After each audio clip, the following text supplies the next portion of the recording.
আচ্ছা দাদা, মনে করেন যে আপনাদের এখানে যে আবাসনগুলা করে দিয়েছে, এই আবাসনগুলা কোন সরকার করে দিয়েছে? হ্যাঁ, হাসিনা সরকার। তো এই হাসিনা সরকার কি ভালো ছিল না খারাপ ছিল? এখন যার মনে চিন্তা আর ভালোই করে আর ভেবে মনে এখন এখন কি পরিস্থিতি? এখন তো অন্য সরকার আছে, এখন কি পরিস্থিতি কয়া পারবেন? এই যে দেখো চিন্তা, তেল নাই, কারেন্ট নাই, এই যে মোটর চলবে না, মোটর চলবে না, মোটর চলবে না, কীভাবে চলবে? হুম সবজির দাম বেশি। হুম হ্যাঁ, আমার এবারে ঠিক ওই অটোওয়ালাকে ধান কুড়াতে কত নেবে তার ঠিক নেই, বুঝলা? মানে তেলের দাম বেশি, অটোওয়ালা কত নিবে তার কোনো হিসাব নেই। হিসাব নেই। হুম তারপরে যে পিলার ফিলার আছে, হুম গাড়ি ঘোড়া, হুম তার মধ্যে দাম বেশি কম। তাহলে তো দাদা আবার এই সরকারের আবার দরকার।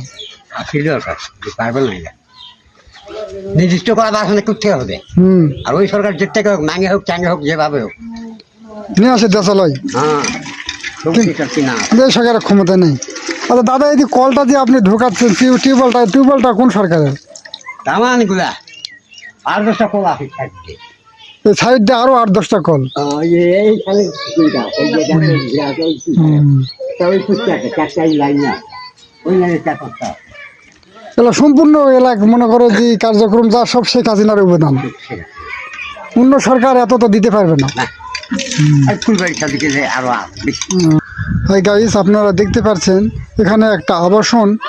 এটা সরকার, শেখ হাসিনার সরকার থাকতেই এই প্রকল্পটা অনুমোদন করা হয়েছে এবং বাড়িঘরে যে বাসস্থানের মানুষজনেরা বলছে যে সরকার ছিল শেখ হাসিনা সরকার, এরকম সরকার আর অন্য সরকার হবে না, নাকি? না, মানে আবার ওই সরকার এইরকম উন্নত হতে চাইলে আবার ওই সরকার দরকার।